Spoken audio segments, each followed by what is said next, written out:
finally, we're back with another NFO Cyphers episode. Hey, Feezy. And I've got today Out Past Midnight with me. Yo. What's How the y'all word? feeling? I'm J Post, It's Jimmy Gordon. and we're Out Past Midnight. I'm feeling good. I don't know about you. Yeah, I'm feeling great. How are you? Yeah, I can't complain. I'm glad it's raining and not snowing, so I'll take that for sure. That's a win. That's a win. I mean, we're in Chicago. We can only, beggars can't be choosers out here, I feel like. Really? But it warmed up because y'all remember like last week it was cold as Yeah. for no reason. Why the snow? Because you're not wet? Because I take the snow just because, like, if I'm walking outside, I don't want to feel all of my layers just slowly soak in all Fair. the goddamn water. So That's I'd rather fair. just... Okay. It's too cold. So I'd rather take the rain. All right, let's jump into it though. Let me hear about this 5-year anniversary show. That shit was super lit. The band I extra loved. I love like live performances with instruments. It just like speaks different. I feel like once you can like really perform on stage with a band, like there's no stopping you. Well, thank you for coming out and seeing the show. But other than that, like, 5 years, it was a good wrap up. I feel like we've always just been talking about it, and we had dreamed of doing something on the stage as iconic as Reggie's for a long time too. Yeah. And you were saying like doing it with a band. Like from the prior history, I always been performing with bands before I was rapping. So it was kind of just running the mill and just seeing bands too. So my father has been in the Chicago music industry for a little second, but I had nothing. It was nothing but great times. Had good expectations going into the show, and then just really being able to close something off like that was fun. The energy was high. It looked like you guys were having like not like just performing really well, but also having fun. Oh no, I definitely think it was a lot of fun. Like his dad was on guitar. Yeah. We also had, you feel me, our bandmates who we had been working with like since college. Shout out to the Graveyard Shift, you feel me, Jonathan Lewis, my boy Hugh on drums, you feel me. Shout out to Tango and S-Rock, you feel me. But yeah, I think Reggie's was definitely like a culminating moment. It kind of showed us like, oh, you could do this, like, cause ain't nobody put that show together for us. I feel like that's also a thing we should say, like, we did that. Like, I was gonna say like what went into that, because I was like scrolling through your guys' Instagram, and you guys were like, our openers are meticulously picked. Like we purposely put these people to perform with us on this night. So what went into that? I definitely would say like it was a thing that we wanted to bring out folks who had an impact on us, but also like,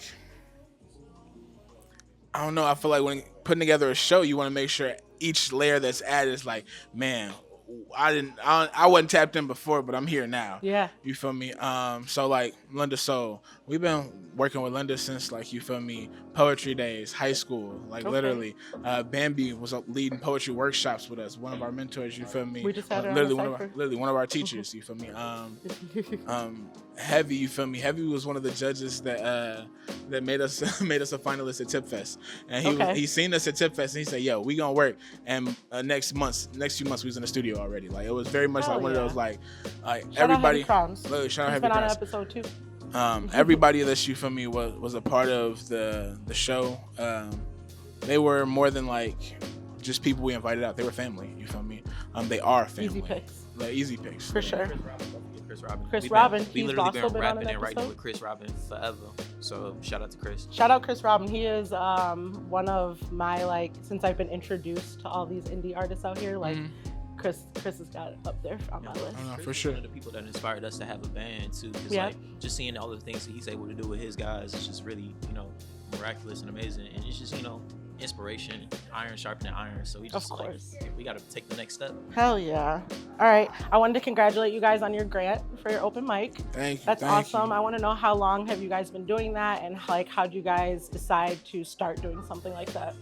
Crazy enough, we was in it for a year before the grant happened. Really? Like just a year. Okay. But also we came up in open mic culture. So like anybody who's like been in Chicago, especially if you've been on the art scene for a minute, you'd have been to Wordplay at LYCA. You'd have been to, you feel me? Yeah, don't forget it started from the bottom. Literally. You'd have been to Harold Washington. You'd have been at the U Media open mic shooting, you feel me? Depending on how young you are, you'd have been at the Chance open mics, you feel me? All types of things of that nature. So it's like, we wanted to give that back to the younger generation, just because a lot of organizations that we worked with, they're like, you feel me? they don't have it how they used to. I'm gonna just say what it is. Yeah. Like, a lot of things have changed and shifted, particularly for me, definitely in funding. Yeah. Because it's hard to get funding for the arts. So just the fact that like we put an open mic together and we was like, yeah, we need some bread. What's up? And the city was like, you know what? We got you. Nice. It was a nice moment. Yeah. So you guys do this. How often do you guys have your open mics? It's monthly, so we got one every month. It's gonna be running from January to December 2025, and it's gonna be at various black and brown owned businesses throughout the city of Chicago. So we're trying to keep it real inclusive, and we're trying to keep it minded in the community. And the other thing was the fact that, like, you know, when we was growing up, we either had to go all the way, take the red line to the blue line to get to Sacia. You know, just have to travel like an hour plus. So we trying to make it an equal opportunity open mic by having it on all parts of the city, so that way it's accessible to all folks, north side, south side, east side, west side. Yeah. And the east side is a real thing. So, you know, like, just trying to make sure that we all got like, you know, an opportunity to get out and make sure that you're actually able to come to a real open mic. Because why are you charging $5, $10, $15 to get? And if you're not giving, and we still paying people. We paying people to come out too. So, you know what I'm saying? You know, just trying to bring the culture back to a real place where it once was. That's all. Period. All right, let's move on to the album. Ooh, Super Stereo Bros. Well, we was we dropped Super Stereo Brothers in May 2024. Mm-hmm. It was a culmination of just everything that we have been working on in the previous 2 years. And, you know, like we was saying, like, you know, this music shit is a game. Like, they call it the rap game for a reason. Right. And, you know, like, we just gonna play it exceptionally well every level that we stumble upon, you know. And this is my player 1, my player 2, you know what I'm saying? So we just out here rocking with it like Mario and Luigi. Yeah. I definitely feel like it was a very organic project for us. Okay. A lot of the tracks that ended up being on the project were like songs we made in a collaborative effort with people we met along the way. Mm-hmm. And as the network grew, as, you feel me, friendships bloomed and things of that nature, we got a chance to, you feel me, level up essentially. So I feel like a lot of these tracks definitely signified that. And it was also kind of a declaration of OutPastMidnight. Simply because, like, we had dropped a you feel me, EP, tape, or whatever you want to call it prior to, and then we did a remaster, and then it was like, all right, album time, you feel me? Level up. Literally level up. But I think in this album, it was definitely like bonus characters you meet along the way that make it all worthwhile. Yeah. So like, shout out to Ben 10, you feel me, Came to Party. Fire. You feel me? Literally. I'm about to play that at my New Year's party. Literally, Sure Thing, Tango. Shout out to, you feel me, all our features, Kenny, literally, KT, all y'all. Like, it literally was like, it was a fun experience to make, and it also like kind of gave us a further like insight to what it is to like visualize, because we wrote like Super Stereo Bros on a sticky note like 2 years before, and it was just like, all right, I got a title. I don't know what I'm gonna do with it, but I got a title.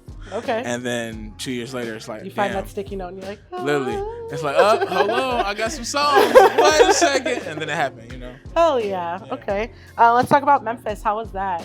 I feel like that. I've never heard of any artists doing something like that. So like, what did that entail? I think it's interesting too, because like, I don't think a lot of rappers, like, I think it comes from the background that we got, like the fine arts outside of like just like rap as literature for real, because rap is literature. If niggas winning Pulitzer prizes for the shit, then like, ooh, should I be watching my mouth?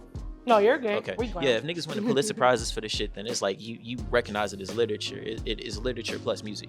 But, you know, from our poetry background, we always heard of our mentors doing residencies and like all types of, you know, artist like grants and stuff like that. So we sat down in 2023 and, you know, he was like, fuck it, why not? And we applied to a crosstown residence that a friend of mine, Jazz Marie, a very talented photographer, put us on to. And, you know, we went down there. We they hit us back because we almost missed it. They said that we were on the wait list, and then they hit us back and they were like, actually, you know, the person that said they wanted to be in this year's cohort dropped out. So Joanna and Mary Jo, got a shout out to them for seeing in us what, you know, what we didn't think we was really able to pull. I mean, we was able to pull that shit off regardless, but like, just the opportunity, you know, thank, you know, for the opportunity, and shout out to Crosstown Arts and, you know, the whole Memphis art scene for real for giving us the opportunity for coming through. Yeah, what did you guys do out there? So, I'm glad you asked, right? So essentially for our residency, they gave us not only did they gave us like board for 3 months for free. God. They also gave us studio space and space to work out of for that 3 months while we were there. Awesome. And it wasn't necessarily like, oh, come down here, make some songs, we gonna own them, and then we'll send you home. Right. It was like, come down here, and whatever's, you feel me, helpful to your creative process, do that for this 3 months. You feel me? Like, That's amazing. Shout out Charles and Mackenzie with Crosstown Sync. We love y'all dearly. Thank y'all for that opportunity. yes, we also worked on sync music while we were in Memphis. Shout out to Crosstown Sync, like you said, you feel me, Charles and McKenzie. So pretty much we got down there, and it just happened that the start of our residency was also the same time Crosstown Sync was doing their writing camp. And we made some cool music that they pitched to TV shows and movies and all that good stuff. And a weekend where I got to meet and network with a lot of cool people, where we got to meet and network with a lot of cool people.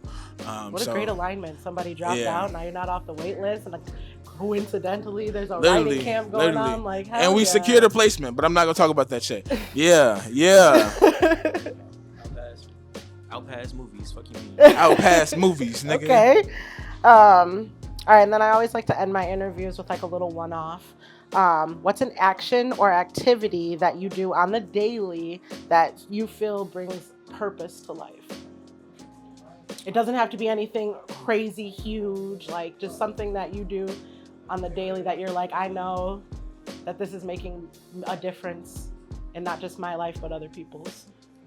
Crazy thing. I ain't gonna say in other people's, but like That's okay. I spend time re-listening to like packs throughout the day. Like if I got like beats in from other producers and things of that nature, like in a song that like in a beat that really caught me, I'm gonna keep listening to it until I know what goes to it. And that's I know that's kind of weird, but it's like that's a part of my creative process. Yeah. So it's like if I know I want to do something to this one specifically, sometimes I'll hold it for up to 3 to 6 months before I'm like, yo, I got the most crazy shit. Yeah. And then it's like, it's just a part of my routine. Okay. Yeah. Something I was thinking like, I don't know if it helps other people's life, but I think it does. I take a shower. I try to wash my ass every day. Y'all not gonna catch me out here. I'm not gonna fuck up your day by smelling That bad. is the because, realest shit. Like, That is the especially realest like shit. in winter, motherfuckers, like, not me as in motherfuckers, but I feel like folks be slacking on it. But like when it's so hard. But I try to put my best foot forward and put that degree, that Old Spice up under my arms, and take a good shower, and just, you know, it get me right. I really do not feel good unless I'm clean. For real. I swear to God, that is one of the realest questions. I was thinking, like, when I like thought of that, I was like, what would I say? And I'm like, I came up with empathy, but that shit, bathing, yeah. Nah, I empathy is appreciate real important you too. for making sure you don't come out the house stinking. So, shit. Imagine we all standing next to each other, ciphering and shit, and somebody just get a whiff For after I real. move. I'll be like, damn, I just threw out. Somebody That's probably gon- fuck up their whole verse. I was gonna say, now you just fucked up the whole cipher. Now we gotta start over again. That's hilarious. We did that all in one take because I took a shower. It was because you took a shower. Everybody was clean. It went smoothly. All right, guys, let the people know where they can find you at. Y'all can find us at OutPastMidnight, all one word, like you outpassed your mama curfew, on Instagram, YouTube. I think we have a Twitter. I don't know. You can find me at my name spelled backwards. IMMIJ Gordon, and then You can find me at The Postman because I deliver on all days, including Sunday. So you feel me? You feel me? and then other group, Closed Casket. Y'all can find us at Closed Casket Music. Yeah. Period. Thank you, guys.